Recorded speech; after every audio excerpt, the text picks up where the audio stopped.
अस्सलाम वालेकुम स्टूडेंट्स, कैसे हैं आप सब लोग।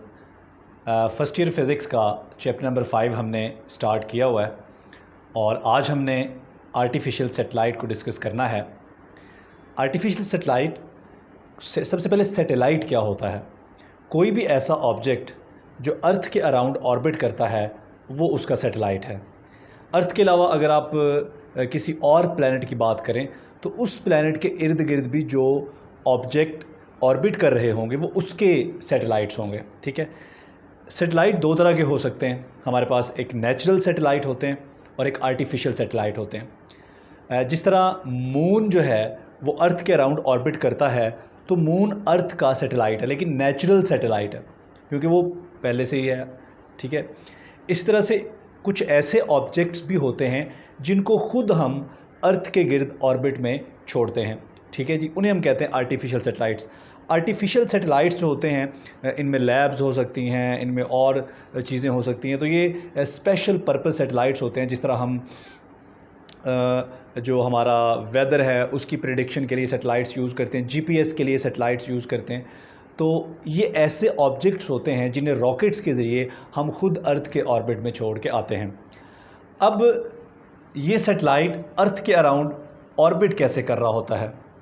ठीक है जी, तो ऑब्वियसली कोई भी चीज़ जब मूव करती है एक सर्कुलर पाथ में या एलिप्टिकल पाथ में तो उसे क्या चाहिए होता है, उसे सेंटीपिटल फोर्स चाहिए होती है। तो सबसे पहले तो इस सैटेलाइट को सेंटीपिटल फोर्स चाहिए ताकि ये अर्थ के गिर्द ऑर्बिट कर सके। अब ये सेंटीपिटल फोर्स इसको कहाँ से मिल रही है, तो सबसे पहले हम देख लेते हैं कि ये एक सैटेलाइट है जो ज़मीन के सेंटर से, जिसका डिस्टेंस r+h है। क्योंकि ज़मीन का अपना रेडियस r है और ज़मीन की सरफेस से इस सैटेलाइट की हाइट h है, तो अगर सेंटर से ये टोटल डिस्टेंस कैलकुलेट किया जाए तो यहाँ तक r हो जाएगा और यहाँ तक h हो जाएगा, तो ये टोटल हो जाएगा r+h। इसको हम स्मॉल r से रिप्रेजेंट कर रहे हैं। तो अब हम दोबारा इस बात की तरफ वापस आते हैं कि इस सैटेलाइट को सेंटीपिटल फोर्स कहाँ से मिल रही है। तो इस सैटेलाइट और अर्थ के दरमियान जो ग्रेविटेशनल इंटरेक्शन है, ठीक है जी, वहाँ से इसको मिल रही है सेंट्रीपिटल फोर्स। यानी कि इसके और अर्थ के दरमियान जो ग्रेविटेशनल फोर्स है वो ग्रेविटेशनल फोर्स से इसको मिल रही है सेंट्रीपिटल फोर्स। तो यहाँ पर देख लेते हैं जी हम, ये देखें जी, तो सेंट्रीपिटल फोर्स इसको मिल रही है ग्रेविटेशनल फोर्स से, और सेंटीपिटल फोर्स बराबर होती है mv²/r और ग्रेविटेशनल फोर्स होती है gmm/r²। तो ये एक r से r कैंसिल हो जाएगा, इस तरह एक m से m भी कैंसिल हो जाएगा, तो v² = gm/r। अगर हम अंडर रूट ले लें दोनों तरफ तो हमारे पास जो स्पीड आ जाएगी that is gm/r under root. अब ये जो स्पीड है इसको बोलते हैं क्रिटिकल स्पीड, यानी कि ये वो मिनिमम स्पीड है जो सैटेलाइट को लाजमी चाहिए अगर सैटेलाइट ने अर्थ के गिर्द ऑर्बिट करना है। ठीक है, अब यहाँ पर हाइट की बात कर लेते हैं। अगर तो सैटेलाइट की हाइट ज़मीन से बहुत ज़्यादा ना हो, मिसाल के तौर पर अगर ये हाइट कुछ यूँ हो कि r is very very large as compare to height, यानी कि ज़मीन का जो रेडियस है अगर इस हाइट के मुकाबले में बहुत ज़्यादा हो, या दूसरे लफ्ज़ों में आप यूँ कह सकते हैं कि अगर ये हाइट बहुत कम हो, ठीक है, ये सैटेलाइट ज़मीन से बहुत ज़्यादा दूर ना हो, ये हाइट इतनी हो कि ज़मीन के रेडियस के मुकाबले में ये बहुत कम हो, तो ऐसी सूरत में हम क्या कर सकते हैं, ये जो हमारा रिलेशन है इसको थोड़ा मॉडिफाई कर सकते हैं। हम इसको लिख सकते हैं v = gm/, ये जो स्मॉल r है ये स्मॉल r बराबर किसके, r+h के, तो यहाँ पर लिख लें r+h। लेकिन हम ये कह रहे हैं कि अगर ये हाइट ज़मीन के रेडियस के मुकाबले में कम है, यानी कि ज़मीन का रेडियस इस हाइट के मुकाबले में ज़्यादा है, तो ऐसी सूरत में आप h को निगलेक्ट कर सकते हैं। हम h को निगलेक्ट कर देते हैं। अगर h को निगलेक्ट कर दें तो ये फार्मूला फिर सिंपली बन जाएगा v = gm/R। क्लियर हो गया जी। तो v = G_M/R। इसमें ये जो कैपिटल G है ये है gravitational constant, mass of earth, और ये क्या है, रेडियस। अब इस फार्मूले को थोड़ा सा और मॉडिफाई भी किया जा सकता है। बच्चों हमने पढ़ा है कि फोर्स ऑफ ग्रेविटी = gmm/r², जबकि ये जो f है ये बराबर होता है mg के, तो ये हमारे पास आ जाएगा g/m/r²। अब ये m से m कट जाएगा, तो ये देखें ये r² है। अगर हम एक r को इधर ले आएँ और एक r इधर रहने दें तो ये बन जाएगा Gm/r is equal to GR। तो यहाँ पर इस फार्मूले में Gm/r की जगह क्या पुट करते हैं, GR। तो ये हमारे पास V is equal to under root Gm/r की जगह स्मॉल g और r। तो बच्चों ये हमारे पास है क्रिटिकल स्पीड। लेकिन मैं दोबारा से रिपीट कर रहा हूँ, ये जो अभी हमने फार्मूला ड्राइव किया है, ये वाला फार्मूला, ये हमने स्पेशल कंडीशंस में किया है। उस वक्त किया है जब हमने कहा कि सैटेलाइट की हाइट ज़मीन के रेडियस के मुकाबले में कम है। अगर ये स्पेशल कंडीशन हो तो ये फार्मूला मॉडिफाई होकर ये बन जाता है।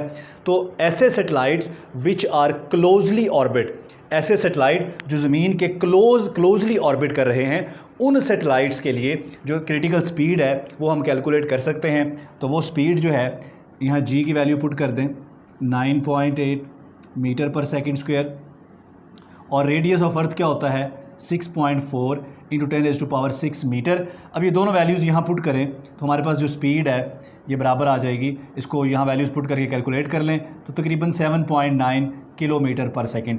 लेकिन याद रहे कि ये स्पीड सिर्फ उन सैटेलाइट्स के लिए है जो क्लोजली हैं, जो अर्थ के क्लोज ऑर्बिट कर रहे हैं, यानी कि इतने क्लोज ऑर्बिट कर रहे हैं कि ये जो हमारा ग्रेविटेशनल एक्सेलरेशन है इसकी वैल्यू कांस्टेंट रहे। लेकिन जो सैटेलाइट की हाइट बढ़ेगी तो फिर ये वेलोसिटी की वैल्यू नहीं रहेगी, बल्कि वेलोसिटी डिफरेंट होती जाएगी। ये भी याद रखना है। ये स्पीड जो हमने निकाली है ऑर्बिटल स्पीड, ये सिर्फ उन सैटेलाइट्स के लिए है which are closely orbiting to the earth, जो अर्थ के करीब हैं। लेकिन अगर सैटेलाइट की हाइट बढ़ती जाएगी तो फिर फर्दर हमारे पास ये वाली कंडीशन जो है ये वैलिड नहीं रहेगी। तो उस सूरत में फिर आप कौन सा फार्मूला लगाएंगे, उस सूरत में फिर आप यही फार्मूला लगाएंगे। तो यहाँ से आपको आपके जहन में ये बात भी आ सकती है कि स्पीड जो है ये डायरेक्टली प्रोपोर्शनल है रेडियस ऑफ अर्थ के, ठीक है जी। लेकिन याद रहे कि ये स्पीड सिर्फ उन ऑब्जेक्ट्स के लिए निकाली है जो ज़मीन के करीब हैं। लेकिन जो ही आप ज़मीन से दूर जाएंगे तो फार्मूला ये हो जाएगा। अब इस फार्मूले के मुताबिक अगर देखा जाए तो V is equal to Gm/r।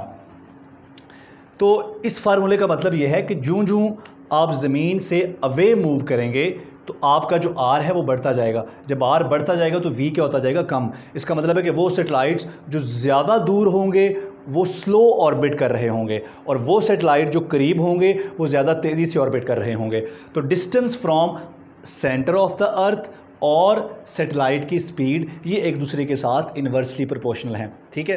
कुछ स्पेशल कंडीशंस में स्पीड जो है वो कांस्टेंट होती है, वो हमने ये निकाली है। लेकिन सिर्फ उन सैटेलाइट्स के लिए हमने कहा जो ज़मीन के करीब है। सब के लिए ये एप्लीकेबल, ये सब के लिए एप्लीकेबल नहीं है। अच्छा, अब हम निकाल लेते हैं सैटेलाइट का टाइम पीरियड, यानी कि ये सैटेलाइट जो है एक ऑर्बिट कंप्लीट करने में कितना टाइम लेता है, ज़मीन के गिर्द एक पूरा चक्कर लगाने में कितना टाइम लेता है। तो इसका हम टाइम पीरियड निकाल लेते हैं जी, टाइम पीरियड ऑफ सैटेलाइट।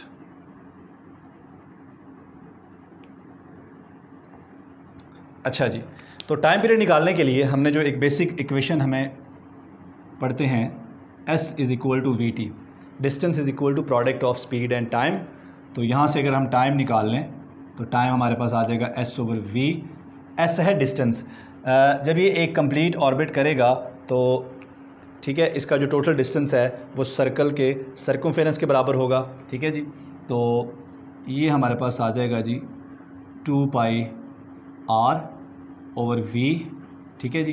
तो यहाँ पर वैल्यूज़ पुट कर दें। R की वैल्यू हमें पता है 6.4 × 10⁻⁶, और V हमने निकाला है क्लोजली ऑर्बिट सेटेलाइट्स के लिए 7.9 किलोमीटर पर सेकंड। अगर आप ये सारी चीज़ें यहाँ पर पुट करें तो ये हमारे पास 84 मिनट्स इसका आंसर आता है जी, ठीक है जी। तो ये उन सैटेलाइट्स के लिए है जो ज़मीन के करीब हैं। ऐसे सैटेलाइट्स एक ऑर्बिट कंप्लीट करने के लिए 84 मिनट्स जो हैं वो लेते हैं, ठीक है। अगर सैटेलाइट ज़मीन के करीब होगा तो ऑब्वियसली उसकी स्पीड ज़्यादा होगी, वो जल्दी अपना ऑर्बिट कंप्लीट करेगा। और सैटेलाइट अगर ज़मीन से दूर होगा तो उसकी स्पीड स्लो होगी और उसको अपना ऑर्बिट कंप्लीट करने में ज़्यादा टाइम लगेगा। तो ये था जी हमारा आर्टिफिशियल सैटेलाइट। अगर आपके जहन में कोई क्वेश्चन है, कोई बात रह गई है इस लेक्चर में, तो आप कमेंट करके ज़रूर बताइए। थैंक यू, अल्लाह हाफ़िज़।